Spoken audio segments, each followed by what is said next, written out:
Start करें। हमने last जो क्लास की थी वहां पे मैंने समझाया था आपको, कहाँ पे एंड किया था। पढ़ाई में तो कोई दिक्कत नहीं आ रही ना। बस आपको ये करना है कि जो भी मैं यहाँ पे बता रही हूँ तो आपको मैं ये बता रही हूँ कि इस टॉपिक को ओनली समझना है, इससे क्वेश्चन नहीं पूछा जाएगा। मैं ये भी बता रही हूँ कि इस टॉपिक से क्वेश्चन पूछा जाएगा, सीधी सी बात है। तो यहाँ तक जो इंपोर्टेंट पॉइंट थे वो क्या थे? एक तो आपको दो डेफिनेशन याद करनी है, मानक इलेक्ट्रोड वेव की, इलेक्ट्रोड वेव की, और उसके बाद कैथोड की रिएक्शन और एनोड की रिएक्शन पता करनी है। बात खत्म। चार इंपोर्टेंट पॉइंट तो आए ना। अब स्टार्ट करेंगे। लास्ट किया था मैंने सक्रिय इलेक्ट्रोड और निष्क्रिय इलेक्ट्रोड पे।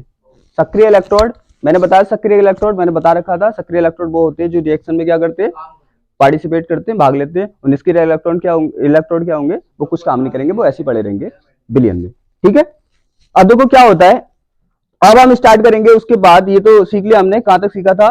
हमने सीखा था इस पॉइंट पे, ये जो रिएक्शन है ना, इन पे क्वेश्चन बनते हैं। सीधी बात है, ये रिएक्शन अच्छे से आनी चाहिए। बस याद रखना कि इस टाइप की रिएक्शन कैथोड पे होती है, इस टाइप की रिएक्शन एनोड पे होती है। इसी से क्वेश्चन पूछा जाता है, ज्यादा टेंशन लेने की जरूरत नहीं है। समझ आ गया? देखो हमने क्या कर लिया था, आप याद करो। यहां पे हमने किया था ये सी कॉपर वाला किया था ना, ये हमारा कॉपर का इलेक्ट्रोड था। और क्या आया था इसमें फाइनली? प्लस चार्ज आया था। और प्लस चार्ज आया था ना। और इस पे क्या हुआ था आपको पता है। देखो ये चीज बस याद रखनी है आपको कि रिएक्शन कैथोड पे कौन सी होती है और एनोड पे कौन सी होती है। बात खत्म। और ऑक्सीकरण अपचयन को अच्छे से समझ लिया तो आपको याद आ जाएगा कि कैथोड पे ये ऑक्सीकरण वाली होती है, कैथोड पे क्या होती है, अपचयन वाली होती है, और एनोड पे ऑक्सीकरण होती है। बस ये याद रखना आपको। तो यहाँ पे हमने किया था, ठीक है ना। और फिर उसके बाद क्या हुआ था, यहाँ पे इस पे पॉजिटिव आ गया था और इस पे ऑक्सीकरण हुआ था, इसलिए हमने इसे बोल दिया था कैथोड। ऑक्सीकरण हुआ था, है अपचयन हुआ था, ऑक्सीकरण नहीं होता। मैं चेक कर रहा था तुम्हारी कनेक्टिविटी कैसी है। यहां तक समझ आ गया? तो कैथोड बोला था, इस पर रिएक्शन कौन सी हुई थी याद रखो। मैंने बोला था उसमें भी, लास्ट क्लास में बताया था आपको, ये याद रखना अगर इसे पॉजिटिव बनाना है। मैंने बोला कि 5 जो होते हैं वो पॉजिटिव रहते हैं, ठीक है, और बाकी निगेटिव होते हैं। तो आपको तो पॉजिटिव और निगेटिव के अकॉर्डिंग बना देना है। तो आपको पता है यहाँ पे पॉजिटिव आया था तो क्या हुआ था, आपको पता है, सीधी बात है, ये मैं बता चुका हूं, इसलिए बता रही हूं ताकि पिछली जो क्लास है इस क्लास से क्या हो सके, मैच हो सके, ठीक है, कॉम्बिनेशन बन सके। ऐसा ही तो था। तो आपको पता है इसे प्लस बनाना है, मैंने साफ साफ बता दिया था। अगर इसे प्लस बनाना है तो माइनस वाला बिलियन में रिमूव करा दो, और माइनस बनाना है तो प्लस वाला बिलियन में रिमूव करा दो। बस इतना याद रखना, बाकी कुछ नहीं। बस आपको ये पता ऑलरेडी कि प्लस बनाना है, माइनस बनाना है, 5 को प्लस बनाना, बाकी को माइनस बनाना, बस इतना पता होना चाहिए। अब देखो क्या हुआ था यहाँ पे, इसको हमने प्लस बनाया था कैथोड, तो क्या हुआ होंगे, इलेक्ट्रॉन यहाँ पे गए ना, क्योंकि यहाँ पे जो बिलियन में Cu+2 था वो इस पे चिपक गया था आके, और चिपकने के बाद क्या था, उसने क्या बना लिया था, Cu बना लिया था। तो उस पे कौन सी रिएक्शन हो रही थी, Cu हो रही थी ना, Cu+2 इलेक्ट्रॉन लिए इसने और यहाँ पे Cu बना लिया। यहां तो समझ आ गया कि इसने ऐसा ही तो किया था, ऐसे किया था। और इसको क्या बोल रहे थे आप, क्या बोल रहे थे, अपचयन बोल रहे थे, ठीक है ना, अपचयन बोल रहे थे। ये मैंने करा दिया। अब देखो क्या होगा, यही रिएक्शन याद रखनी है। तो क्या होता है, इसे शॉर्ट में जो लिख के देता है वो, बस ये चीज याद रखनी है कि क्या होता है, अपचयन होता है कहां पे, अपचयन होता है कैथोड पे, और ऑक्सीकरण होता है एनोड पे। और तुम्हें पता है अपचयन में किस टाइप की रिएक्शन होती है, ऑक्सीकरण में किस टाइप की होती है, देख के ही पहचान लोगे ये ऑक्सीकरण हो रहा है, ये कैथोड पे हो रहा है, एनोड पे हो रहा है, ठीक है ना। अब देखो, अब यहां तक तो समझ आ गया, यहां तक तो कोई दिक्कत नहीं है। मैं रिपीट कर रहा हूं क्योंकि पिछली क्लास से कॉम्बिनेशन करने की कोशिश कर रहे होंगे। यहां तक समझ आ गया, कोई दिक्कत? एक फिर उसके बाद मैंने बताया था, आपने लिया था शायद, आपको याद होगा, मैंने क्या लिया था, एनोड किसका लिया था, किसका लिया था, कौन सी धातु की छड़ ली थी उसमें, क्या ली थी, तो हमने क्या लिया था, हमने लिया था Zn। क्या था, Zn। मैंने बोला कि ये 5 क्या होते हैं, 5 प्लस आते हैं। आपको पता है उन्हें छोड़ के जो भी होता है वो माइनस होता है, तो माइनस बनाना है। तो माइनस बनाना है तो आपको बिल्कुल सिंपल ट्रिक बता रखी है मैंने कि अगर माइनस बनाना है तो क्या कर दो, प्लस वाले को मूव करा दो, है, माइनस बनाना है तो प्लस वाले को मूव करा दो, और प्लस बनाना है तो माइनस वाले को मूव करा दो। तो यहाँ पे क्या बनता है, ये हमने बना चुके हैं। इस पर माइनस आया था, उसे बोला था हमने एनोड। यहां तक तो कोई डाउट नहीं ना, एनोड ही बोला था इसको, ठीक है, एनोड बोला था। आपको पता था, मैंने बताया था कि यहाँ पे माइनस बनाना है तो प्लस आयन जो होगा उसे मूव करा देंगे बिलियन में। यहाँ तो कोई डाउट नहीं ना, बिलियन में मूव करा देंगे। तो सीधी बात है, इस पे क्या आ जाएगा, माइनस आ जाएगा। अब यहाँ पे रिएक्शन क्या हो रही है, देखो बस रिएक्शन ध्यान रखनी है, इसी से क्वेश्चन पूछता है वो, सबसे इंपॉर्टेंट पॉइंट यही है। तो क्या क्या रिएक्शन हुई, यहाँ पे क्या किया आपने, इसमें इसे तोड़ा और इसे इसे क्या किया, यहाँ पे मूव करा दिया, ऐसे तो क्या है। तो यहाँ पे रिएक्शन कौन सी हो रही है, देखो पहले क्या होगा, Zn होगा, Zn क्या हुआ होगा, इलेक्ट्रॉन इसने दिया होगा, है इलेक्ट्रॉन दिया होगा, फिर ये निकल गया होगा, ऐसे तो हुआ यहाँ पे, ठीक है, प्लस, क्योंकि हमें यहाँ पे माइनस बनाना। ये किस पे रिएक्शन हो रही है, किस पे हो रही है, एनोड पे। तो आपको बस ऐसे पहचान के रखना है कि अगर इलेक्ट्रॉन लिया तो कहां पे रिएक्शन हो रही है, कैथोड पे, इलेक्ट्रॉन अगर इलेक्ट्रॉन दिया तो एनोड पे, इतनी पहचान रखनी है, यही इंपॉर्टेंट है। ये हो गया, ये हमारी कौन सी रिएक्शन थी, कैथोड की रिएक्शन है ये, कैथोड, और ये रिएक्शन हमारी एनोड की। यहां तक पॉइंट क्लियर है ना, कोई दिक्कत। अब देखो होगा क्या, आपको पता है एक पॉजिटिव और एक नेगेटिव दिख रहा है आपको, मतलब यहाँ पे दो इलेक्ट्रोड दिख रहे हैं, एक पॉजिटिव और एक नेगेटिव। आपने बैटरी में सेल्स में देखा होगा कि दो इलेक्ट्रोड होते हैं, उसमें दो इलेक्ट्रोड होते हैं ना। अगर हम बैटरी को ब्रेक कर दे, बीच से अलग अलग कर दे, तो क्या होंगे, पॉजिटिव पार्ट अलग हो जाएगा, नेगेटिव पार्ट अलग हो जाएगा। शायद वही कंडीशन आपको लग रही होगी, ठीक है। और अगर क्या करते, दोनों पार्टों को एक जगह जोड़ दें तो फिर पूरी की पूरी कंप्लीट बैटरी बन जाएगी। तो इसका मीन्स ये बैटरी का आधा पार्ट है और ये बैटरी का आधा पार्ट है, तो हम इसे क्या बोलेंगे, अर्ध सेल। अर्ध का मीन्स आधा और सेल का मीन्स सेल, आधी सेल है ये, तो ये हमारी अर्ध सेल, ठीक है। रॉन्ग साहब तुम भी अच्छे से पढ़ना, क्योंकि नीट में भी इससे क्वेश्चन आता पक्का। यहां हो गया अर्ध सेल। अर्ध का मीन्स क्या होता है, अर्ध का मीन्स होता है आधा, अर्ध का मीन्स क्या होता है, आधा, और यहाँ पे सेल का मीन्स सेल होती है। इसका मीन्स ये आधी सेल है, जब आधी सेल ये है तो आधी सेल ये हुई, सीधी बात है। तो ये भी क्या है, अर्ध सेल, अर्ध सेल। यहां तक कोई दिक्कत, ठीक है। ये हो गया, आधी सेल ये है, आधी सेल ये है। अब देखो इसे लिख के कैसे देता है, क्वेश्चन में लिख के कैसे देता है, इसको क्या करता है, ये वाला पार्ट लिख के नहीं देता, ये कहां से कहां कन्वर्ट हो रहा है, प्लस से उदासीन हो रहा है ना। अरे अपचर में क्या होगा, अपचर में क्या होगा, ऑक्सीकरण संख्या घटेगी ना, इस पे जो चार्ज होता है उसे बोलते हैं ऑक्सीकरण संख्या, ठीक है।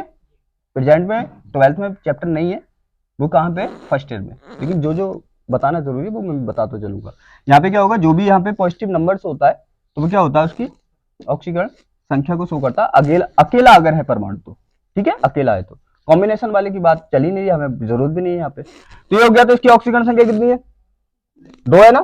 अब यहाँ पे ऑक्सीकरण संख्या कितनी हो गई, अरे यहाँ पे कोई चार्ज है, 0 है, तो ऑक्सीकरण संख्या क्या हो रही है, घट रही है। देखो पहले 2 थी, अब 0 हो गई, तो क्या हो रही है, घट रही है। तो याद रखना, जिस रिएक्शन में क्या हो जाएगा, ऑक्सीकरण नंबर क्या हो जाएगा, रिड्यूस हो जाएगा, कम हो जाएगा, तो उसे क्या बोलोगे, अपचयन बोलोगे। दोनों तरीके मैंने बता दिए आपसे। इसे क्वेश्चन में लिख के देता है वो ऐसे करके, देखो Cu+2 कन्वर्ट टू Cu, समझ में आया, क्वेश्चन में ऐसे मिलेगा आपको पता भी। देखो Cu काय में, Cu+2 काय में कन्वर्ट हो जाएगा, Cu में, उसने शॉर्ट में लिख दिया Cu+2 convert to Cu, right. इसको क्या लिख के देगा वो, देखो यहाँ पे Zn काय में कन्वर्ट हो रहा है, Zn प्लस में, तो इसको लिख के देगा Zn कन्वर्ट टू Zn+2। इससे क्वेश्चन पूछा जाता है, ऐसा लिख के दे रखे होते हैं उसके इलेक्ट्रोड में। यहां तक कोई डाउट, ठीक है ना, यहां तक क्लियर है। बस ये याद रखना है कि अगर प्लस से अगर ऑक्सीकरण नंबर घटा तो क्या होगा, अपचयन। ऑक्सीकरण नंबर बढ़ा तो ऑक्सीकरण। याद रखो ऑक्सीकरण में क्या होता है, इलेक्ट्रॉन देता है ना, और तुम खुद समझदार हो, अगर कोई इलेक्ट्रॉन देगा तो प्लस चार्ज बढ़ेगा घटेगा, बढ़ेगा नहीं बढ़ेगा, सिंपल सी बात है। आप ऐसे भी याद रख सकते हैं कि ऑक्सीकरण में क्या होता है, ऑक्सीकरण में जब ऑक्सीकरण होता है तो इलेक्ट्रॉन निकलता है, इलेक्ट्रॉन निकलने से क्या होता है, प्लस चार्ज बढ़ता है। तो आप पहचान सकते हैं ऑक्सीकरण हो रहा है, देखो प्लस चार्ज बढ़ रहा है ना, और प्लस चार्ज किस में बढ़ता है, जब उसका ऑक्सीकरण होता है, इलेक्ट्रॉन देता है वो। यहाँ पे देखो प्लस चार्ज क्या हो रहा है, घट रहा है। प्लस चार्ज कब घटता है, जब इलेक्ट्रॉन लेता है, सीधी बात है, क्योंकि आने वाला इलेक्ट्रॉन उसके प्लस चार्ज को कैंसिल आउट कर देता है। यहाँ तक कोई दिक्कत, ठीक है। अब ये आधी सेल की तो अभिक्रिया है, ये आधी सेल है, तो इसकी अभिक्रिया को क्या बोलोगे, अर्ध सेल अभिक्रिया। तो क्या बोल देते हैं हम इसको, अर्ध सेल अभिक्रिया। आप बस क्या करें, अच्छे से पढ़े, समझाना कैसे, समझाना क्या है, क्वेश्चन कहां से आता है, इसी बात है मुझे अच्छे से पता है, क्योंकि तो आपको पता है मैंने IIT नीट दोनों किए हुए, ठीक है। बस आपको पढ़ना है अच्छे से, और जिस पॉइंट को मैंने बोल दिया कि यहाँ से क्वेश्चन पूछेगा तो सीधी बातें पूछेगा। यहां तक समझ आ गया? इसे क्या बोलेगा? अर्ध सेल अभिक्रिया। कभी कभी वो बोल देता है कि अर्ध इलेक्ट्रोड की अर्ध सेल अभिक्रिया ये है, और इलेक्ट्रोड की मतलब कैथोड की और एनोड की बोल दिया उसने, तो आप कंफ्यूज ना हो। आपको पता है अर्ध अभिक्रिया क्या होती है, हमने तो पढ़ी थी, वही तो होती है। तो अर्ध अभिक्रिया ये होगी। और ये भी क्या है? ये भी सेल की अर्ध अभिक्रिया होगी, तो ये भी क्या होगी? अर्ध सेल अभिक्रिया। यहां तक कोई डाउट? तो इसका मीन्स अभी सेल आधी है। अभी सेल क्या है? आधी है। ये पॉइंट आपको अच्छे से कर ले, क्यों? क्योंकि इससे क्वेश्चन पूछता है न्यूमेरिकल। कहां से कहां कन्वर्ट हो गया है, मैंने आपको सब टाइप बता दिए।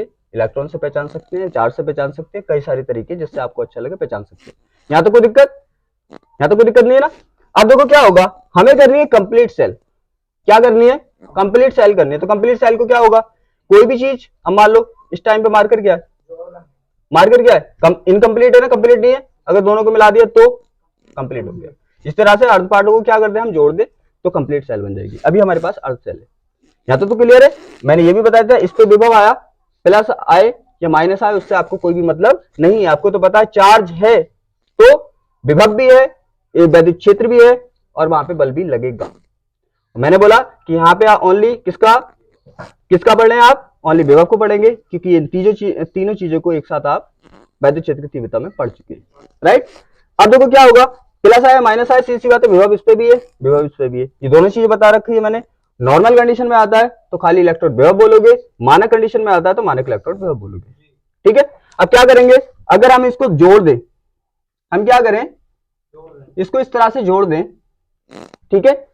और यहां पे क्या, अब क्या बन गई है, अरे दोनों को जोड़ दे, पूर्ण सेल नहीं हो गई? पूर्ण सेल बोलेंगे ना इसको, ये क्या होगी, पूरी होगी सेल, क्योंकि दोनों को क्या कर दिया, आप कंबाइंड हो गई, जोड़ दिए।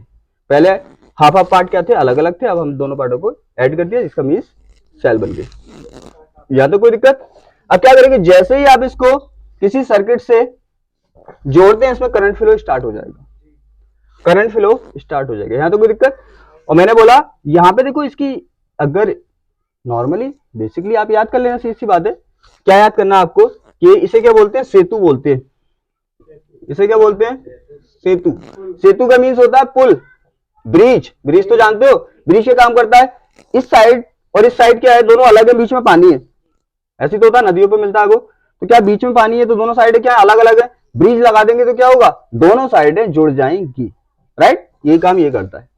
आप देखो इसे क्या जनरल भाषा में पुल बोल सकते हो, कोई दिक्कत वाली बात नहीं। यहां पे क्या होता है, यहां पे भरा होता है हमारा, यहां पे भरा होता है कोई भी लवण, जैसे KCl और मान लो KNO3, इस टाइप के कोई क्या होते हैं, यहाँ पे लवण भरे होते हैं, इसी बात है। और फिर एक पदार्थ होता है यहाँ पे अगार नाम का। मैंने बोला बेसिक नॉलेज होनी चाहिए चीजों की, सीधी बात है। क्योंकि कभी कभी क्या पता है क्या करता है वो एग्जामिनर, कभी कभी एक अजीब सा क्वेश्चन पूछ लेता है और आपको लगता है वो सिलेबस में तो आया नहीं है, तो उसने पूछ लिया, बाई चांस पूछ लिया, वैसे पूछेगा नहीं मोस्टली, 1% चांस है, 90% चांस नहीं है।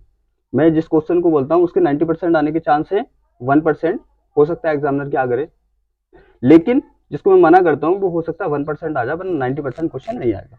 तो यहाँ पे क्वेश्चन तो कोई खास इसकी प्रोबेबिलिटी है नहीं आने की, लेकिन फिर भी एक चीज समझ लो, यहाँ पे हो गया अगार होता है। अब अगार के काम क्या होता है आपको बता, देखो अगार का काम होता है कि यहाँ पे ये इनको पकड़े रखेगा, क्योंकि आपको पता है ये भी क्या है, विद्युत अपघट्य। विद्युत अपघट्य का मतलब नहीं समझ रहे, ये टूट जाएंगे ना। तो आपको पता है प्लस वाला किधर भाग सकता है, ये तो मैंने वैद्युत क्षेत्र में अच्छे से पढ़ा है, प्लस वाला माइनस की ओर भाग सकता है, माइनस वाला, तो इसे पकड़े रखता है, ना तुझे प्लस की ओर जाना ना तुझे माइनस की ओर, तो ये काम करता है। अब देखो होता क्या है, यहाँ पे ये समझ आ गया। अब यहाँ पे क्या होता है, देखो आप जैसे जैसे देखेंगे कि यहाँ पे किसका भी ले लिया था हमने, CuSO4 का लिया था, याद है ना, CuSO4 का। अब देखते बता देंगे ना कि Cu वाली क्षण क्या होगा, प्लस होगा। और अभी विद्युत रासायनिक श्रेणी कराऊंगा, उसमें 5 पे नोट करा दूंगा, इनका प्लस होता है। कभी भी आप इसका इलेक्ट्रोड यूज करेंगे तो इस पे आपको प्लस ही लाना है, और प्लस लाने के लिए मैंने बता दिया क्या करेंगे, आप इलेक्ट्रॉन को मूव करा देंगे, क्योंकि माइनस वाले को मूव करा देंगे। यहाँ तो कोई दिक्कत? आपको पता है कि यहाँ पे जो होने वाला है +2 और SO4 ऐसे करके कुछ किया था हमने, याद करो किया था। अब क्या होगा, देखो धीरे धीरे क्या होगा, मान लिया फर्स्ट टाइम जब यहाँ पे रिएक्शन स्टार्ट नहीं हुई थी, तो यहाँ पे मान लो कि 50 थे, कितने थे, 50 ये थे, 50 ये थे, क्योंकि बराबर ही होंगे ना। देखो भाई एक Cu के साथ क्या जुड़ा है, एक SO4 जुड़ा है, तो क्वांटिटी क्या है दोनों की बराबर है। लेकिन मैं बोलूं H2 SO4 तो उसमें क्या है, उसमें अलग अलग है, H1 नहीं H2, ठीक है, H2 तो SO4 कितना एक, तो उसमें दोनों बराबर नहीं, यहाँ पे बराबर है तो दोनों को बराबर मान लीजिए, कोई दिक्कत। अब क्या होगा आपको पता है, धीरे धीरे ये क्या होंगे, Cu की जो क्वांटिटी होगी वो क्या होती जाएगी, घटती जाएगी ना, क्योंकि ये यहाँ पे जाएंगे इलेक्ट्रॉन लेते जाएंगे और इसे प्लस बनाते जाएंगे, उसी सी बात है Cu कम होता जाएगा। माना हमने देखा कि 10 मिनट बाद फॉर एग्जांपल कि यहाँ पे कितने रह गए 40, लेकिन SO4 क्या इतने रहेंगे, अरे इतने रहेंगे, कंपेयरली बढ़ जाएंगे, कंपेयर करेंगे तो आप ये कह सकते हैं हाँ अभी ये ज्यादा हो गए, लेकिन बड़े नहीं, इनकी क्वांटिटी क्या रहेगी, SO4 अब पहले भी 50 थे अब भी 50 थे, लेकिन अगर कंपेयर करके देखें तो इस टाइम कौन ज्यादा हो गया, SO4 ज्यादा हो गए 10, क्यों, क्योंकि इसके 10 यहाँ पे उदासीन होके चले गए और इस पे जम गए। यहां तक कोई दिक्कत। आपने यहाँ पे क्या देखा था, यहाँ पे आपने लिया था ZnSO4 और ZnSO4 को आपने ब्रेक कराया था, Zn प्लस होगा और SO4 -2 होगा, ऐसा कुछ किया था, ऐसा कुछ कराया था मैंने, याद करो। यहाँ पे क्या हुआ था, यहाँ पे कंटिन्यू क्या आ रहे थे, आपको पता है माइनस बनाना है, यही ट्रिक तो सीखनी है, बस एकदम बता दो कौन सा प्लस होगा, इसे माइनस बनाना है, आपको पता है कि ऑलरेडी आपको पता है ना पेपर आने वाले, तो क्या करोगे, पढ़ाई करोगे, तो अगर पता होगा करने वाला क्या है तो काम उससे अच्छे से करोगे। यहाँ पे पता है आपको माइनस बनाना है, इधर साइंस श्रेणी में और बताऊंगा, तो क्या होगा, आप क्या कर दोगे, तोड़ोगे इसे, माइनस बनाना है, प्लस वाले को मूव करा दोगे, बात करता हूँ, इतना ही तो याद करना है। तो क्या होगा, यहाँ पे देखो Zn क्या होगा, मान लीजिए अगर स्टार्टिंग में ये 50 थे और ये 50 थे, अब वही सेम क्या हुआ, कुछ टाइम बाद यहां से कितने आ गए, 10 आ गए, तो देखो SO4 Zn कितने हो जाएंगे, 60 हो जाएंगे, लेकिन SO4 जो सेम ही रहेंगे 50। यहां पे कौन बढ़ गया रिएक्शन होने से, यहां पे कौन बढ़ गया, SO4 ज्यादा हो गया ना, अदर से आया गया तो नहीं, लेकिन बैलेंस बिगड़ गया, तो दोनों का क्या होगा, दोनों विलयनों का बैलेंस बिगड़ गया, क्योंकि यहाँ पे क्या ज्यादा हो गया विलयन में, SO4 क्या होता है माइनस, तो माइनस बढ़ गया होगा, यहाँ पे क्या बढ़ गया Zn पे क्या होता है प्लस, तो यहाँ पे प्लस चार्ज, इसका मीन्स इस वाले विलयन पे कैसा चार्ज आया होगा, उस वाले विलयन पे प्लस। यहाँ तो कोई डाउट। अब आपको पता है कि रिएक्शन जो दे रखी होती है वो बैलेंस दे रखी होती है, रिएक्शन जो दे रखी होती है बैलेंस, क्यों, क्योंकि अगर रिएक्शन बैलेंस नहीं होगी तो कुछ टाइम के बाद क्या हो जाएगी, रिएक्शन रुक जाएगी, समझ आया, तो रिएक्शन बैलेंस होती है, तो इसका मीन्स अगर यहाँ पे हमने बैलेंस नहीं किया तो ये भी कुछ टाइम बाद रुक जाएगी रिएक्शन जो चल रही है, ठीक है। तो ब्रिज क्या करता है, आपको पता है ब्रिज आने जाने देता है, अरे ब्रिज पुल किस लिए होता है, किस पे से कोई जाए ना, आने जाने के लिए होता है, सीधी बात है, तो ये बना ही इसलिए कि इस पे आना जाना है, यहां तो कोई दिक्कत, क्या करना है, इस पे आना जाना है, तो इसको बैलेंस करना है, क्या करना है, बैलेंस करना है। तो यहाँ पे देखो अगर हम देखें ध्यान से, यहाँ पे क्या बढ़ गए Zn और यहाँ पे क्या फालतू है इस टाइम पे, तो SO4 जाके इधर चले जाएंगे, और जब 10 देखो यहाँ पे क्या होगा, जो हमारे पास 10 SO4 अगर इधर चले गए तो कितने बचेंगे, 40 बैलेंस हो जाएगा, 10 अगर इधर आ गए तो SO4 भी कितने हो जाएंगे, 60 तो बैलेंस हो जाएगा। तो ब्रिज का काम होता है, ये होता है, यहां तक बात समझ में आ गई, और यहाँ पे आप जानते हैं। अब बात चलेगी यहाँ की, क्योंकि आपको जो अगला टॉपिक करना है वो यहीं पे करना है, क्या होता है कि यहां पे करंट फ्लो हुआ, यहां पे क्या था और वहां पे, सीधी बात है, यहां पे प्लस वहां पे माइनस, तो यहां पे करंट फ्लो हुआ। मैंने आपको वैद्युत क्षेत्र में बताया था हर काम की कोई ना कोई शर्त होती है, जैसे आप क्या होता है कॉलेज या स्कूल जाते हैं, सीधी बात है, शर्तें होती है, टाइम से आपको आना है, ये करना है और आपका होमवर्क पूरा होना चाहिए, तो हर काम की क्या होती है, कोई ना कोई शर्तें होती है, कंडीशन होती है। यहां पे क्या होगा, आपको पता है धारा कब बह सकती है, बहुत अच्छे से बताया था मैंने, विभव का अगर अंतर हुआ तो धारा बहेगी, और अगर विभव का अंतर नहीं हुआ तो नहीं बहेगी।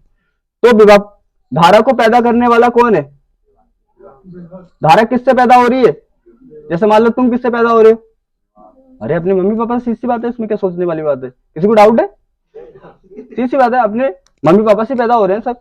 तो क्या होगा, इसी तरह से यहाँ पे क्या होगा, अगर मम्मी पापा नहीं होते तो क्या तुम पैदा होते, नहीं होते ना, तो पैदा होने का रीजन आपका है, आपके मम्मी पापा, सीधी बात है, उनसे पैदा हुए। यहाँ पे रीजन क्या है, यहाँ पे रीजन है विभांतर, विभांतर नहीं होगा तो धारा पैदा नहीं होगी, विभांतर होगा तभी धारा पैदा होगी। तो यहाँ पे आपको दिख रहा है विभांतर का मीन्स पता है आपको, मैंने करा है विभव प्लस अंतर बराबर विभवांतर, इसका मीन्स विभव में अंतर है। देखो यहाँ पे क्या है प्लस, मान लो कि यहाँ पे फॉर एग्जांपल कि यहाँ पे प्लस का 10 वोल्ट विभवांतर है, तो यहाँ पे कितना है स्टार्टिंग में माइनस के 10 वोल्ट। तो कोई डाउट नहीं है, दोनों में विभव का अंतर कितना हुआ, कितना हुआ 20 का नहीं हुआ। मान लो कि किसी इंसान पे 10 रुपए हैं, बिल्कुल स्टार्टिंग 0 से स्टार्ट हो, छोटे बच्चे हैं 10 रुपए हैं एक बच्चे पे, और एक बच्चे पे 10 का कर्जा चल रहा है, तो दोनों में अंतर कितने का हुआ, तो माइनस को मान लिया अगर कर्जा, प्लस उसके पास है 20 का नहीं हुआ। पहले तो वो 10 का कर्जा चुकाएगा, फिर 10 लेके आएगा, तो दोनों बराबर होंगे। तो यहाँ पे क्या है 20 का विभवांतर है। अब विभवांतर हो गया तो सीधी बात है क्या होगा, विभवांतर हो गया तो क्या होगा, विभवांतर अगर होता है तो धारा होगी, इसका मतलब विभवांतर पैदा हुआ। जैसे अब पहले क्या हुआ, आपके दादा पैदा हुए, दादा से क्या हुए पापा पैदा हुए, फिर तुम पैदा हुए, तो इसका मतलब पहले पापा पैदा हुए फिर कौन पैदा हुआ, तुम।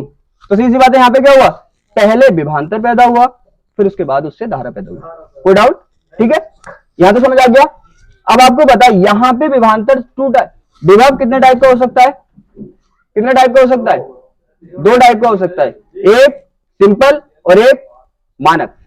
अरे मानक नहीं हो सकता, तो यहाँ पे विभवांतर भी कैसा होगा, 2 टाइप का होगा। अगर यहाँ पे नॉर्मल है, यहाँ पे नॉर्मल है, तो यहाँ पे विभवांतर क्या आएगा नॉर्मल, यहाँ पे मानक और यहाँ पे मानक विभव है, तो यहाँ पे विभवांतर भी क्या आएगा मानक।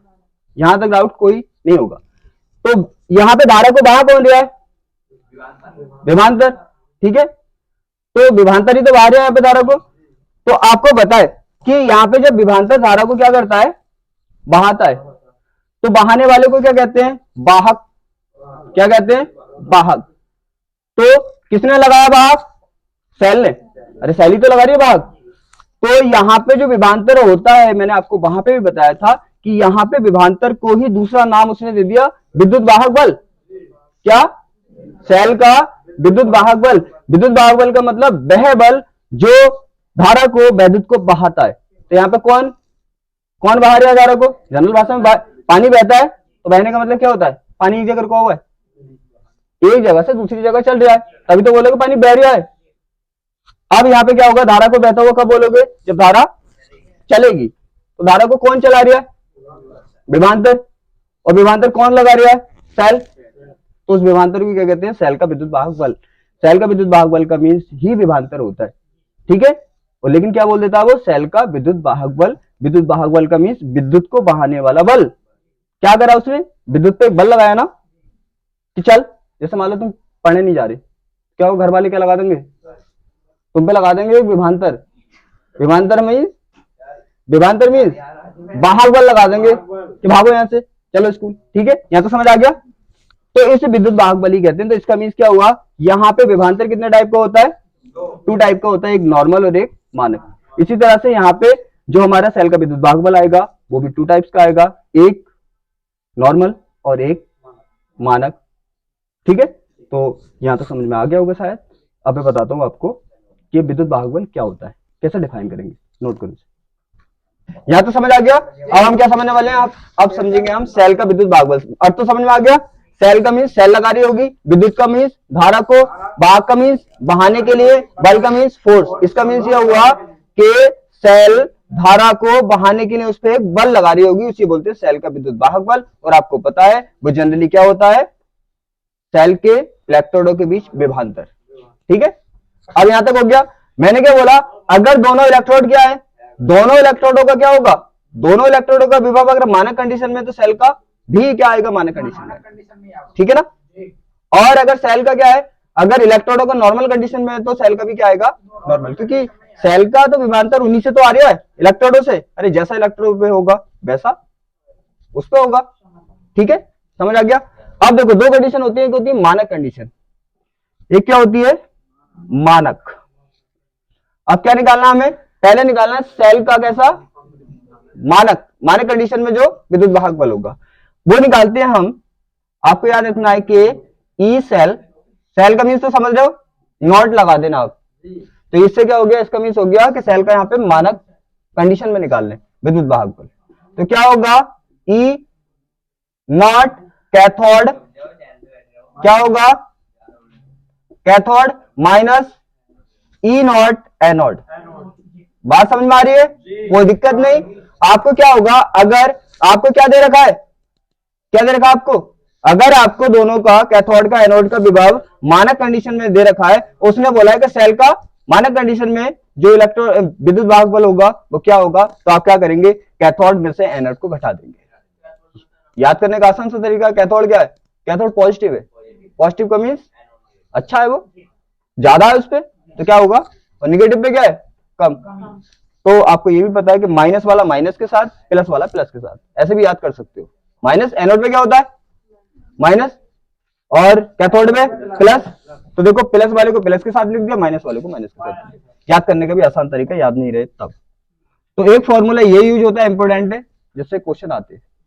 अब उसके बाद क्या होगा, ई सेल नोट तो समझ गए क्या है, सेल का विद्युत वाहक बल किस कंडीशन में, मानक।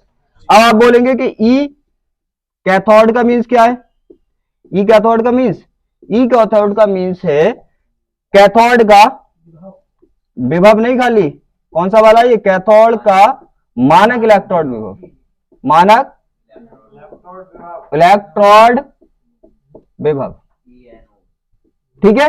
और दूसरा क्या होगा, ये हमारा ई नॉट एनोड, एनोड का मीन्स समझ में आ गया, एनोड का मीन्स होता है एनोड का मानक इलेक्ट्रोड विभव, ठीक है। आप क्या करेंगे, कैथोड के मानक इलेक्ट्रोड विभव में से एनोड का मानक इलेक्ट्रोड विभव घटा देंगे, बात खत्म। यहां तक कोई दिक्कत। अगर ये सेल, मान लिया कि इस सेल का हमें मानक कंडीशन में ना निकालकर नॉर्मल कंडीशन में निकालना है, ठीक है, तो उसका फॉर्मूला दूसरा होता है, उसे कहते हैं नट्स समीकरण। क्या बोलते हैं उसको, नट्स समीकरण। नष्ट नहीं होता, वो नट्स ही होता है, ठीक है।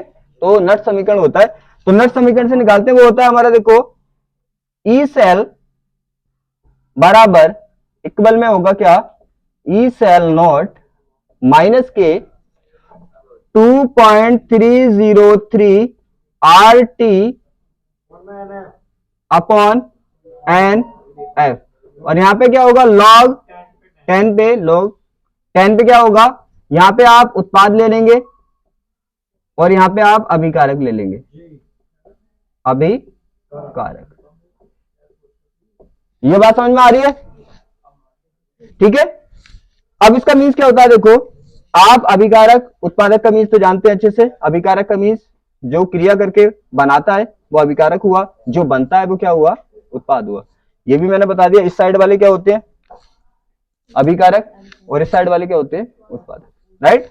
अब यहाँ पे क्या है, देखो ये तो आपको पता है, ये क्या है, सेल का मानक कंडीशन में विद्युत वाहक बल, यहाँ पे एन एफ, देखो यहाँ पे क्या होता है, एफ आर और एफ जो होते हैं वो तो नेतांक होते हैं, राइट।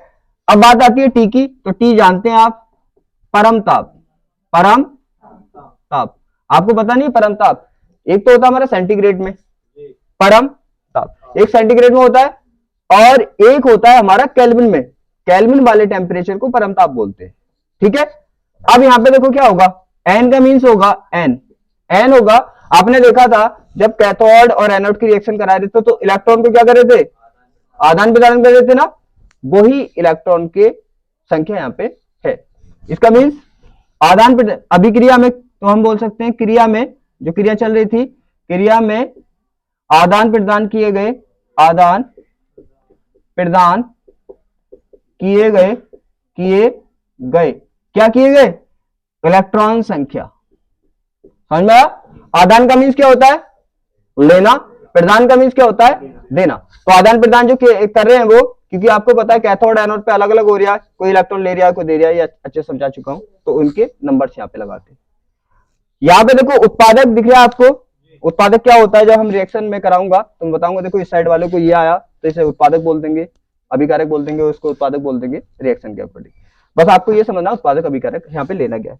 यहाँ पे जो भी उत्पादक आएगा रिएक्शन के अकॉर्डिंग, उसकी क्या लेना आपको, ये कोष्टक, कोष्टक का मीन्स होता है यहाँ पे अभिकारक का या उत्पादक का आपको रखना सक्रिय द्रव्यमान। अब आप सोचेंगे सक्रिय द्रव्यमान पढ़ा लिया आपने, तो मोलरता का ही दूसरा नाम सक्रिय द्रव्यमान है, राइट। तो क्या करेंगे, यहां पे आप अभिकारक की मोलरता को रख देंगे और यहाँ पे अभिकारक की और यहाँ पे उत्पादक की, यहां तक कोई डाउट नहीं ना। अगर यहाँ पे इनके मान जो होते हैं वो आर और टी, एफ के मान फिक्स होते हैं, सीधी बात है। अगर इनकी वैल्यू पुट कर दो तो इसका एक नया फॉर्मूला निकलता है, ठीक है, उसका आपको यूज करना है। इसका यूज नहीं करना, नट समीकरण अगर बोले तो लिखना है आपको, लेकिन यूज इसका न्यूमेरिकल में नहीं करना। न्यूमेरिकल में यूज करना है जब इसकी वैल्यू रखते हैं हम, तो यहाँ पे हमारा बच जाता है ई सेल, ये तो सेम ही रहता है, ठीक है, यहाँ पे ई सेल नॉट भी सेम रहता है, यहाँ पे आता है 0.059 और यहाँ पे बचेगा log 10 पे। यहाँ पे शॉर्ट में लिख रहा हूँ, उत्पाद की क्या रख देंगे, मोलरता, और यहाँ पे अभिकारक की मोलरता, है ना जी। तो आपको न्यूमेरिकल इससे करने, नट समीकरण बोले आपको उसको लिखना।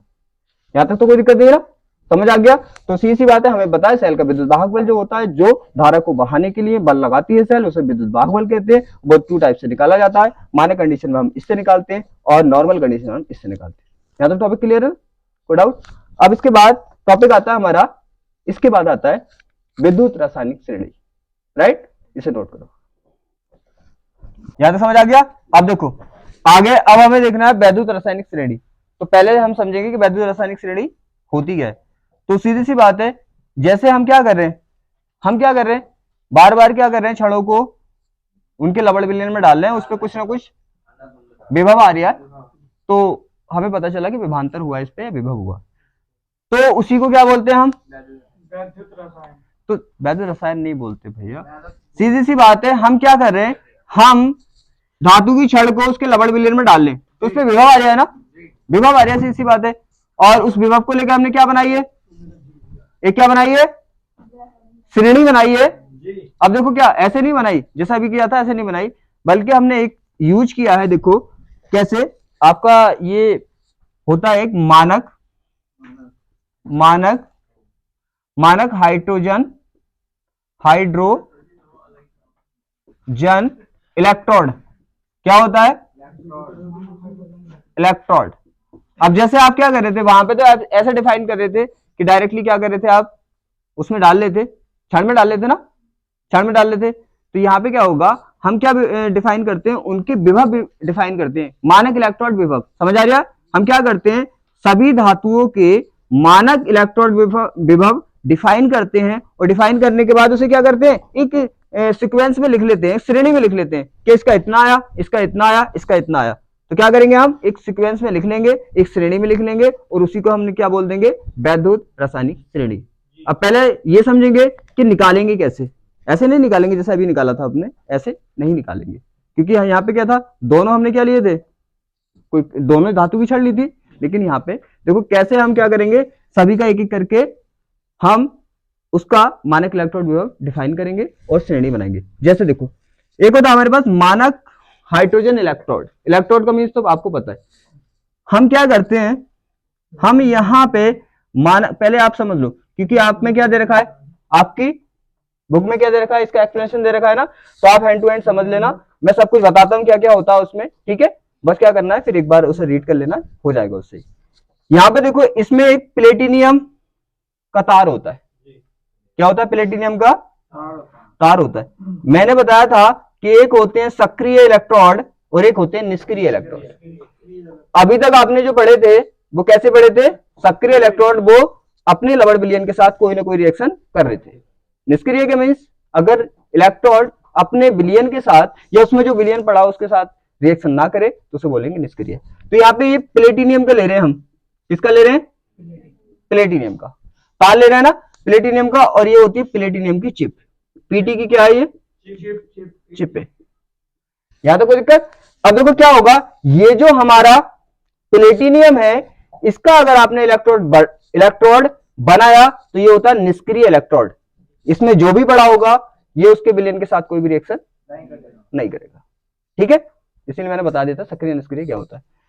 तो आप देखो क्या होता है, यहां पे हम जो विलयन लेते हैं और कैसी कंडीशन लेते हैं आपको पता है, मानक लगा हुआ है। तो विद्युत रासायनिक श्रेणी किससे बनी होगी, सीधी बात है, उसमें सभी धातुओं के मानक इलेक्ट्रोड विभव को क्या रखा होगा, एक सीक्वेंस में रखा होगा, उसी को बोला होगा क्या, विद्युत रासायनिक श्रेणी। अब यहाँ पे देखो क्या होगा, सब कंडीशन क्या लेनी है, मानक। तो यहाँ पे इस टाइप से ऐसा होता है, ये देखो ऐसे करके एक ग्लांस का लगा देते हैं इसके ऊपर, और यहाँ पे देखो क्या होता है, ये होता है हमारा HCl विलयन, ठीक है, HCl विलयन होता है। और इसकी मोलरता आपको पता मानक कंडीशन में 1 होनी चाहिए, कोई दिक्कत। यहाँ पे टेम्परेचर कितना होना चाहिए, 25 सेंटीग्रेड। और उसके बाद क्या होना चाहिए, यहाँ पे हमें H2 गैस क्या करनी चाहिए, यहाँ पे ये होना चाहिए। और क्या होना चाहिए, यहाँ पे जो यहाँ पे क्या होना चाहिए, यहाँ पे जो होना चाहिए वो H2 होना चाहिए। और H2 क्या करेंगे हम इसमें प्रोवाइड करेंगे, ठीक है। फिर H2 प्रोवाइड करेंगे कितने प्रेशर पर, 180 atm। ये मानक कंडीशन मैंने आपको लिखा दी थी। तो ये बन गया हमारा, इसको क्या बोलते हैं, मानक हाइड्रोजन इलेक्ट्रोड बोलते हैं, ठीक है। आप इसे तो लिख ही लोगे ना, कोई दिक्कत थोड़ी है। अब क्या होता है, इससे क्या करना है हमें, इसे हमेशा मानना है हमें, क्या क्या मानना है इसको, हमें मानना है एनोड, ठीक है। क्या मानना है इसको, हमें एनोड मानना है। यहां समझ आ रही है, पीटी को हमेशा एनोड मानना है और दूसरा जो इलेक्ट्रोड लेना है उसे हमेशा क्या मानना है, कैथोड मानना है। लेकिन कंडीशन दोनों की क्या होनी चाहिए, मानक होनी चाहिए।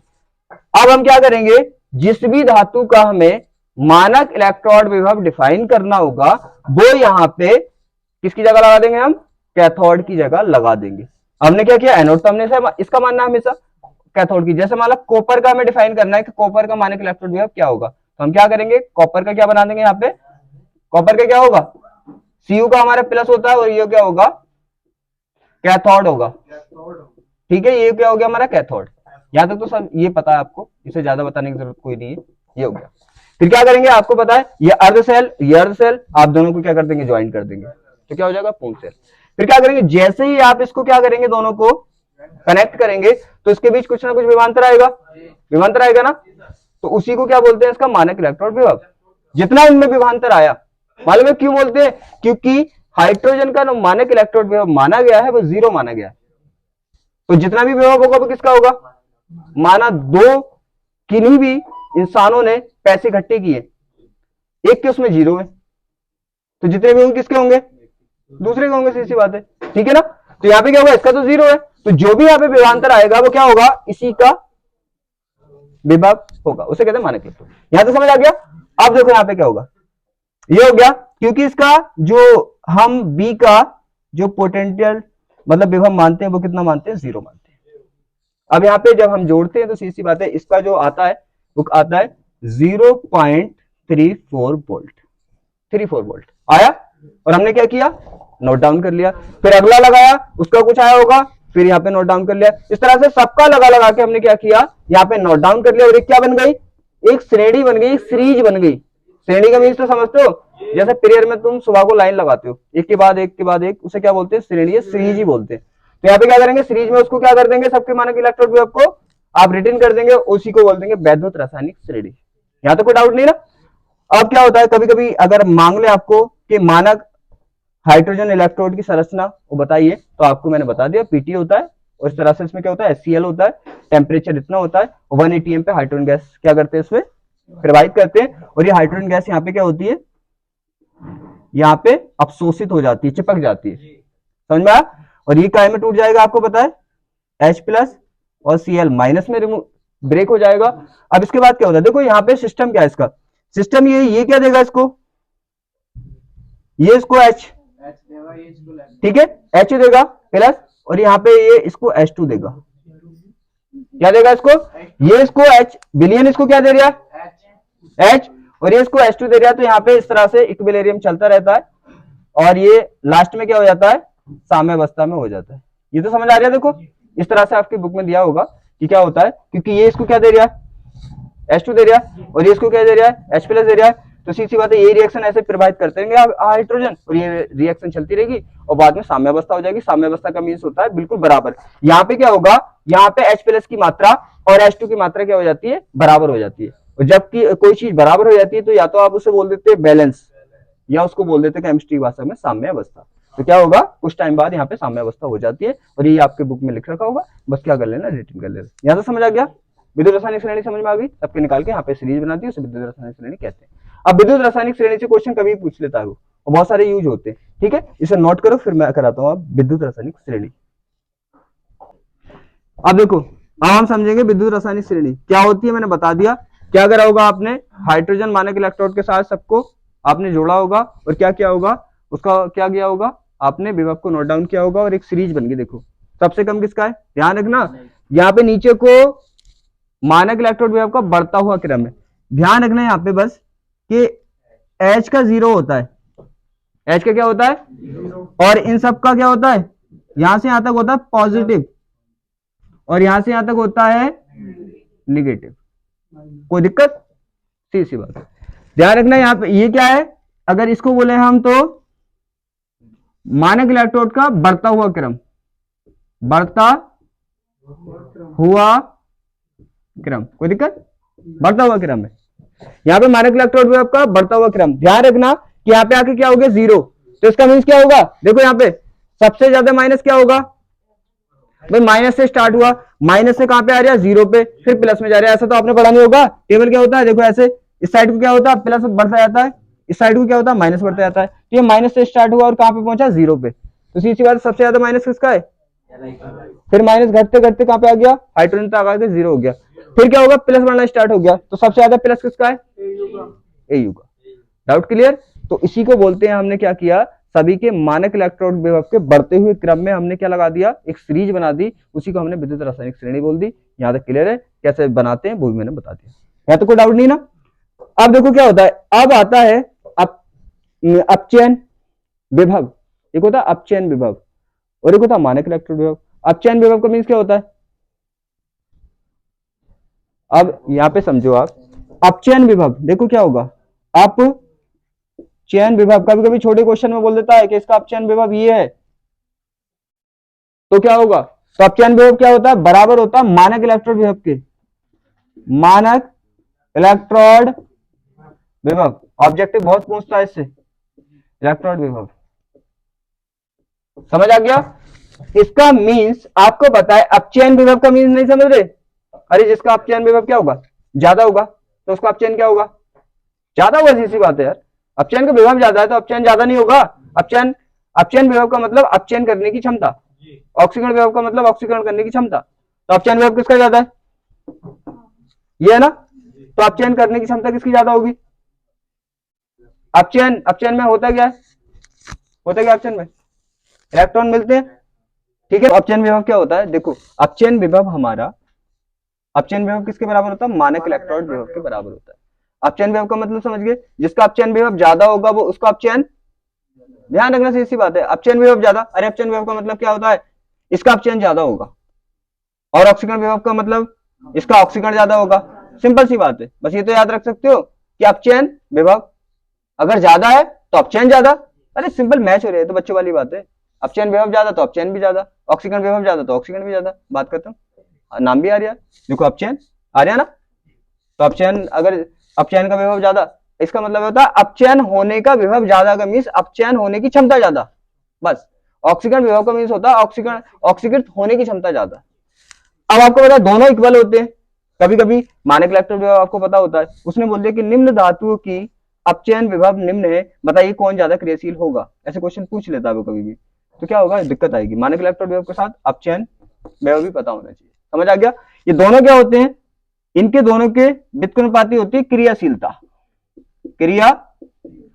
शीलता, ठीक है ना, व्युत्क्रमानुपाती क्या होती है, क्रियाशीलता। अब देखो क्या होगा, किसी का मानक अपचयन विभव, हमारा मानक अपचयन विभव अगर क्या हुआ, किसी का ज्यादा हुआ तो क्रियाशील क्या होगा, वो कम होगा। सबसे ज्यादा मानक अपचयन विभव, या हम ये भी बोल सकते हैं मानक इलेक्ट्रोड विभव या अपचयन विभव, तो क्या होगा, यहां पे सबसे ज्यादा किसका है, सीयू का है, एयू का। अरे तुम देख के भी मतलब फोकस से नहीं पढ़ते, तो क्या होगा, एयू का होगा ना, तो एयू का जब क्या होगा, अपचयन विभव ज्यादा तो क्रियाशील क्या होगा, कम होगा। आपको ये पॉइंट नोट डाउन करना है, कभी भी इससे क्वेश्चन पूछ लेता है, यहां पे समझ आ गया कि उल्टा होता है। इसका मीन्स सबसे ज्यादा अपचयन विभव, या हमारा हम बोले मानक इलेक्ट्रोड विभव किसका ज्यादा, एयू का, इसका मतलब सबसे कम क्रियाशील है। तो तुमने देखा होगा चांदी पे, अगर कंपेयरली देखो, चांदी काली जल्दी पड़ जाती है, सोना कम पड़ता है। लोहा तो आते आते अगर क्या हुआ 2-4 दिन डाल दो उसे कहीं, तो क्या होता है, वो काला हो जाता है, जंग आ जाती है, क्या आ जाती है, जंग आ जाती है। तो तो क्यों आती है? क्योंकि वो बाहर वाले एटमॉस्फेयर में जितनी भी गैसें होती हैं, जितनी भी नमी होती है, जो पानी होता है, एकदम फास्टली क्रिया करता है। फास्टली क्रिया करने से उस पर क्या बन जाती है? एक लेयर बन जाती है। ठीक है, तो इसलिए जल्दी वो क्या हो जाता है? काला पड़ जाता है। लेकिन सोना तुमने देखा होगा काफी काफी टाइम में ऐसे ही रहता है, वो इसलिए क्योंकि वो कम क्रियाशील है। वो कम क्रियाशील होने के वजह से वो चीजों से क्रिया नहीं करता, उस पर जंग नहीं लगती। समझ आ गया? बस ये पॉइंट याद रखना आपको। ठीक है, अब देखो क्या है यहाँ पे जो क्वेश्चन पूछता है, वो कुछ क्वेश्चन मैं कराता हूँ, इसके ऊपर जो डिपेंड पूछता है वो। फिर मानक ये जो हमारी श्रेणी है उसको मैं बताऊंगा कि इसके बेनिफिट क्या है, कैसे कहते हैं। ठीक है, इसे नोट कर लो, बस इतना। देखो यहां तक समझ आ गया? तो क्या होता है हमारा जो मानक अपचयन विभव, ठीक है, वैसे अपचयन विभव कर दो कोई दिक्कत नहीं, मानक अपचयन विभव कर दो तो भी और अच्छा है। इसी बात है तो अपचयन करने की क्षमता, चाहे मानक कंडीशन में बोल दो, चाहे तो आप ये भी बोल सकते हैं मानक अपचयन विभव क्या होता है हमारा, मानक अपचयन विभव बराबर होता है हमारे मानक इलेक्ट्रोड विभव पे। ठीक है, मानक भी लगा लोगे और अच्छा रहेगा, क्योंकि दोनों कंडीशन मानक कंडीशन में ले रहे हो। यहां तक क्लियर है? अब देखो होता क्या है कि यहाँ का रासायनिक श्रेणी क्या है, ये क्या है रासायनिक श्रेणी? विद्युत रासायनिक श्रेणी। अरे हमने धातुओं को उनके मानक इलेक्ट्रोड के विभव के बढ़ते हुए क्रम में तो लिखा है। मैं क्या किया है इसमें, विद्युत रासायनिक श्रेणी कैसे बनी है हमें पता है कि हमने क्या किया, सबके मानक इलेक्ट्रोड विभव क्या करे, डिफाइन करे हाइड्रोजन के साथ जोड़ के, और क्या बना दी, एक श्रेणी बना दी। उसी को क्या बोल रहे हैं, विद्युत रासायनिक श्रेणी बोल रहे हैं। ठीक है, यहां तो समझ आ गया? तो यही बात हम लिख देंगे जो हम यहाँ पे किया है हमने। तो हम लिख सकते हैं विद्युत रासायनिक श्रेणी की डेफिनेशन के हमने क्या होता है, जब हम क्या करते हैं, जब हम धातु धातु व अधातु अधातुओं अधातुओं को उनके मानक इलेक्ट्रोड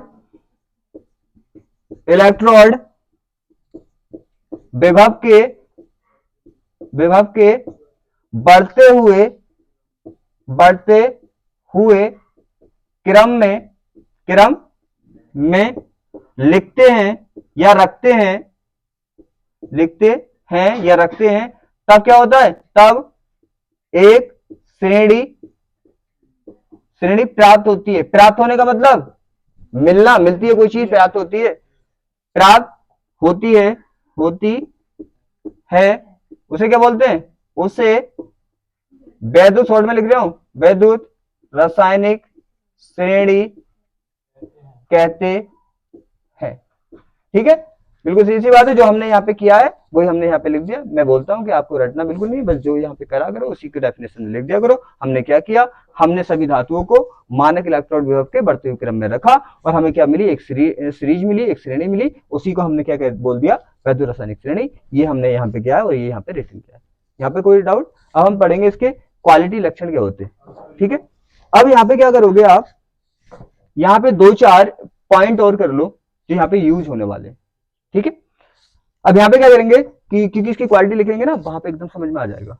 यहाँ पे ये होता है कि जो अधिक क्रियाशील धातु होती है, अधिक क्रियाशील का मतलब समझ लो जो ज्यादा काम करने वाले, और क्रियाशील, और तुम्हें पता है धातुओं का काम क्या होता है, क्या काम होता है, धातुओं का काम क्या होता है, इलेक्ट्रॉन देना। अबे तुम्हारा पढ़ाई वढ़ाई पे ध्यान नहीं है, धातुओं का काम क्या होता है, इलेक्ट्रॉन, और धातुओं का काम होता है इलेक्ट्रॉन लेना।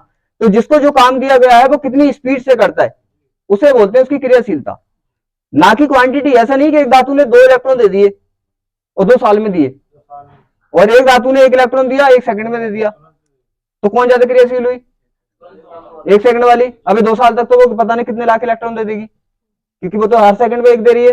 वो क्या कर रही है, कई घंटे बाद 2 इलेक्ट्रॉन दे रही है या कई साल बाद दे रही है। तो हमें क्वांटिटी नहीं देखनी, हमें देखना कौन फास्टली देता है। ठीक है, तो वो ज्यादा क्रियाशील होगा। यहां तक कोई डाउट? ठीक है, अब यहाँ पे क्या होगा, ये बात समझ में आ गई। अधातु क्या होता है, अधातु का काम होता है इलेक्ट्रॉन लेना, तो जो फास्टली इलेक्ट्रॉन लेगा तो वो ज्यादा क्रियाशील होगा। ऐसे मान लो किसी अधातु ने 1 मिनट में इलेक्ट्रॉन लिया, लेकिन दूसरे वाले ने इलेक्ट्रॉन तो 4 लिए लेकिन 2 घंटे में लिए, तो जो सा क्रियाशील हुआ, जिसने फास्टली लिया। 2 घंटे में तो पता नहीं कितने इलेक्ट्रॉन ले लेगा वो। ठीक है ना, तो क्वांटिटी नहीं देखनी आपको, फास्टली देखना कौन कितना फास्टली देता है। राइट, और क्रियाशील कौन ज्यादा होगा, अगर नॉर्मल कंडीशन में देखें तो जिसमें पावर ज्यादा होगी, कैपेसिटी ज्यादा होगी, वही तो जल्दी जल्दी काम करेगा, है? ऐसा थोड़ी कैपेसिटी बिल्कुल पता नहीं और काम कर रहे हैं, कैसे करेगा? वो नहीं कर पाएगा ना। तो हम देखते हैं जिसमें जितनी पावर होगी, जनरल भाषा में आप समझ सकते हैं, जिसमें जितनी ज्यादा पावर होगी, सीधी सी बात है, इतना वो क्रियाशील ज्यादा होगा। या तो कोई डाउट? अब यहां पे यूज होता है कि जो ज्यादा क्रियाशील धातु होती है वो कम क्रियाशील को मार के भगा देती है उसके विलयन से या उसके घर से। मान लो एक इंसान का घर है, ठीक है, वो कमजोर सा इंसान है बेचारा, दूसरे ने क्या, पावरफुल ने क्या करा, उसकी जमीन पर कब्जा कर लिया, मार के भगा दिया। तो क्या हुआ, क्यों भगा दिया? क्योंकि वो कमजोर था, उसे उसके घर से या उसके विलयन से, यहाँ पे विलयन की बात चलेगी, मैं घर का एग्जांपल बता रहा हूं तुम्हारे समझ में आ जाए। तो क्या किया उसने, उसके घर से उसे मार के भगा दिया और खुद रहने लगा आगे, ठीक है? तो क्यों? क्योंकि वो उससे ज्यादा क्रियाशील था, ज्यादा ताकतवर था। ऐसे ही यहाँ पे होता है।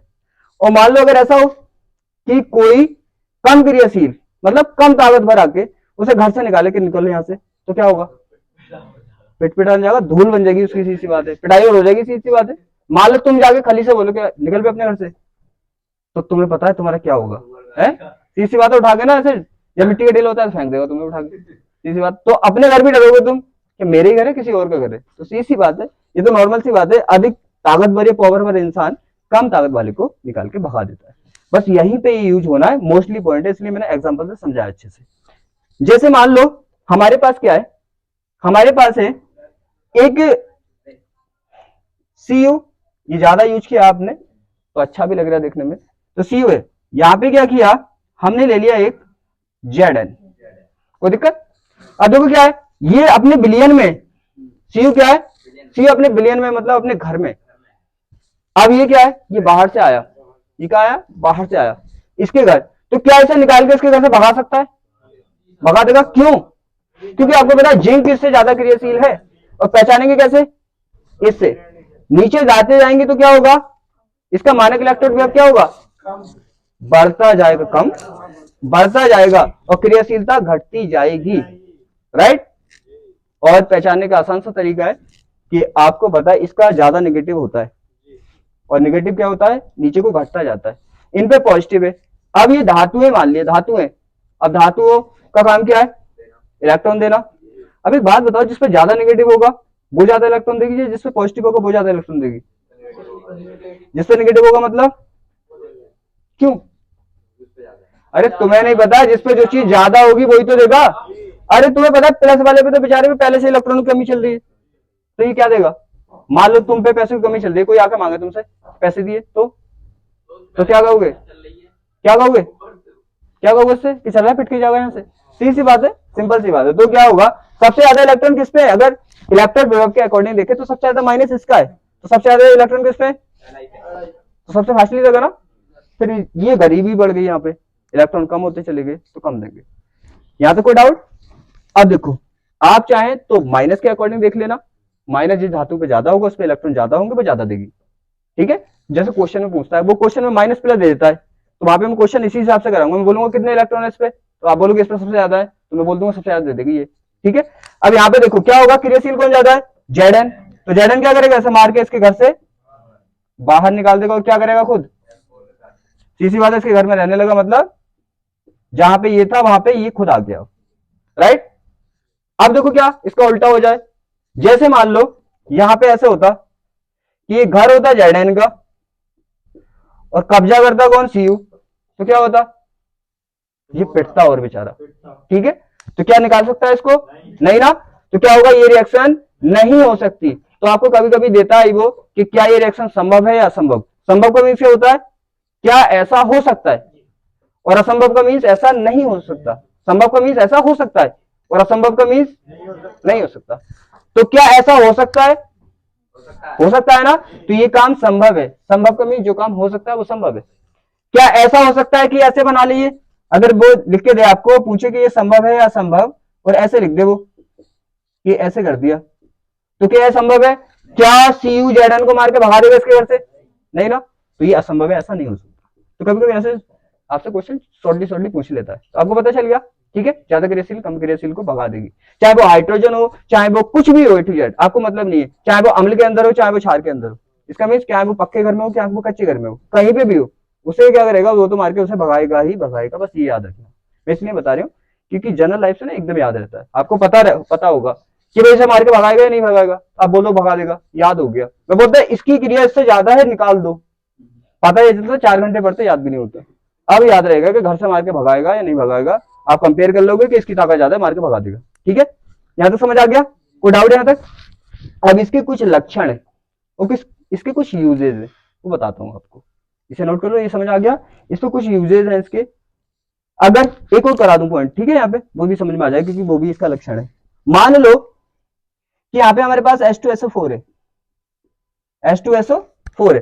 अब हमने यहाँ पे क्या किया, हमने यहाँ पे Fe को डाला, Fe को डाला, Fe को डाला। ध्यान रखना Fe की वैलेंसी 2 भी होती है 3 भी होती है, यहाँ पे मैं 2 में यूज कर रही हूँ, राइट। Fe को डाला यहाँ पे, जब आपने Fe को डाला तो आप देखेंगे ये अम्ल है। तो मैंने बोला अम्ल क्षार से मतलब क्या, मैंने बोला घर पक्का हो या कच्चा हो तो तुम्हारे को बहाने से मतलब, सीधी बात है। तो आपको मतलब नहीं अम्ल है कि क्षार है क्या नहीं है, या पानी है, यहाँ पे वाटर ले लिया, आपको तो पता कुछ भी है ना वो तो उसे निकालेगा ही निकालेगा। ठीक है, इसने डिसाइड कर लिया कि इसे निकालना है तो निकालना है, चाहे कहीं पे भी छुप जाइए, राइट।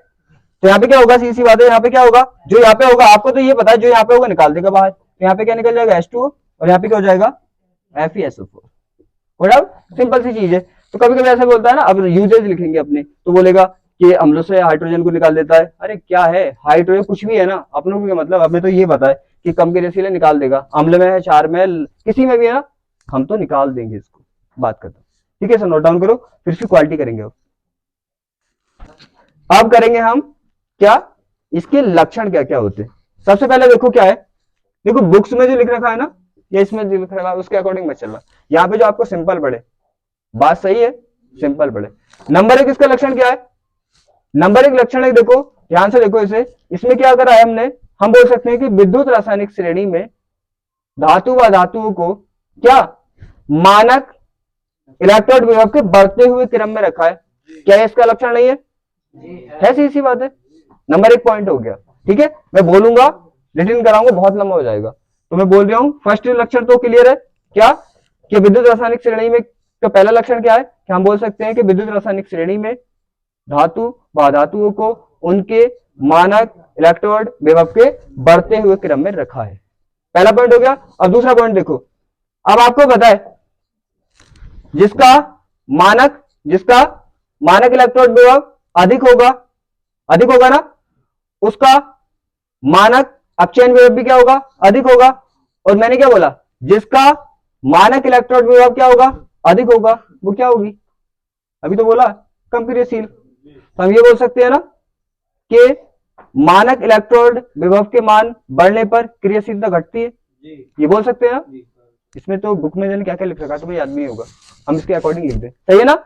हम क्या लिखेंगे, दूसरा पॉइंट हम लिखेंगे कि मानक इलेक्ट्रोड विभव के बढ़ने से क्रियाशीलता घटती है, बात करता। दूसरा पॉइंट हो गया। अब देखो तीसरा पॉइंट क्या करना है, आपको पता है। अब एग्जामिनर को क्या होता है, एग्जामिनर को थोड़ा सा अपने माइंड से ना ऐसा बना दो कि सब अच्छा होना चाहिए और हल्का होना चाहिए, क्योंकि एग्जामिनर की सीधी बात ऐसा थोड़ी है, उन्हें पता नहीं कुछ भी, उन्हें तो पता है। अगर आप अपने माइंड के क्वेश्चन करते हैं तो एग्जामिनर और अच्छे नंबर देते हैं, पता है क्यों, क्योंकि उन्हें पता है यार इसमें टैलेंट है, तभी अपने पास से लिखा है। मैं पहचान लेता हूँ कि आपने क्या किया है, रट के लिखा है, अपने माइंड से लिखा है। तो ऐसे ही एग्जामिनर, वो तो सीधी बात है हमसे भी ज्यादा एजिड है और एक्सपीरियंस वाले हैं, अब टैलेंट किसमें कितना वो बात अलग है, तो उन्हें पता होता है। यहां पे समझ में आ गया। तो पहला पॉइंट हो गया हमारा, दूसरा पॉइंट हो गया, थर्ड पॉइंट हमें पता है कि अगर हम अपचयन हमारा अगर इलेक्ट्रॉन विभव क्लियर है तो हम उस पर एक लाइन किसमें बना सकते हैं, अपचयन विभव पे बना सकते हैं ना। अरे बात तो वही रहेगी, क्या हम लिख देंगे कि मानक अपचयन विभव के बढ़ने से क्रियाशीलता घटती है। दोनों की बात तो एक ही है, अभी तो लिखाया था मैंने कि अगर क्या होगा, मानक इलेक्ट्रॉन विभव बढ़ेगा तो भी क्रियाशीलता क्या होगी, घटेगी, और मानक अपचयन विभव बढ़ेगा तो भी क्रियाशीलता क्या होगी, घटेगी। तो हम दोनों पॉइंट डाल दें यहाँ पे, पहले हमने लिख दिया क्या, पहला पॉइंट हो गया, दूसरा पॉइंट हो गया, तीसरे पॉइंट में हम लिख देंगे कि मानक अपचयन विभव के बढ़ने पर क्रियाशीलता घटती है। तीसरा पॉइंट हो गया। अब देखो चौथा पॉइंट क्या है, चौथा पॉइंट आपका प्रैक्टिकली जो मैंने कराया था, आपको दिख रहा था कि अगर हम अधिक क्रियाशील धातु को कम क्रियाशील धातु के विलयन में डाल लेते तो वो क्या कर रही थी, उसे विस्थापित कर रही थी ना, निकाल रही थी ना। तो हम ये भी तो पॉइंट लिख सकते हैं, इसीलिए सिखाया था मैंने वो। तो हम क्या लिख सकते हैं कि कम क्रियाशील धातु के विलयन में अधिक क्रियाशील धातु डालने पर अधिक क्रियाशील धातु कम क्रियाशील धातु को उसके विलयन से विस्थापित कर देती है। ठीक है, यहां तो पॉइंट क्लियर है। अब देखो क्या होगा, चौथा पॉइंट हो गया। पांचवा पॉइंट क्या किया था हमने, हमने देखा था कि चाहे वो अम्ल था चाहे क्षार था, अधिक क्रियाशील धातु क्या कर रही, जो हाइड्रोजन से अधिक क्रियाशील थी, अम्लों से और क्षारों से क्या निकाल रही, हाइड्रोजन गैस। मैंने बताया नहीं था हमें क्या मतलब अम्ल में या क्षार में, ये कहां पे, हमें तो ये मतलब है अगर कम क्रियाशील है, चाहे वो हाइड्रोजन है वो चाहे कोई भी है, वो बाहर निकलेगा निकलेगा, बात खत्म। तो हम बोल सकते हैं ना, क्या पांचवा पॉइंट हम बोल सकते हैं कि अधिक क्रियाशील जो धातुएं क्या है, जो धातुएं हाइड्रोजन से अधिक क्रियाशील है, वह अम्लों से और क्षारों से हाइड्रोजन गैस को क्या कर देती है, विस्थापित कर देती है। देख सकते हैं ना, पांचों पॉइंट हो गए। ठीक है, देखो कितने सिंपल भी है, हमने जो सीखा है वही लिखा है और याद करने में दिक्कत भी नहीं आएगी। पांचों पॉइंट हो गए, 5 पॉइंट बहुत है, राइट। 5 पॉइंट क्लियर है ना, ये लिखने हैं, मैंने बोला इसलिए क्योंकि यहाँ पे टाइम वेस्ट होता। अब देखो आगे हम देखेंगे इसके लक्षण हो गए, उपयोग देखेंगे। अब क्या देखने वाले, ये तो पांचों हो गए ना। अब हम करेंगे, लिखा तो मैंने नहीं है लेकिन स्पेस फिर भी कर देता हूं। अब क्या देखेंगे, इसके विद्युत रासायनिक श्रेणी की, शॉर्ट में लिख रहा हूं, विद्युत रासायनिक श्रेणी की क्या करना हमें, श्रेणी के उपयोग। उपयोग का मीन्स ये कहां पे यूज की जा सकती है, समझ में आ गया।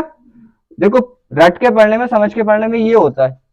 हमने देखो 5 पॉइंट लिख भी दिए और बात क्या थी, जनरली जो हमने सीखा था वही लिख दिया, बात खत्म, याद भी हो गए होंगे।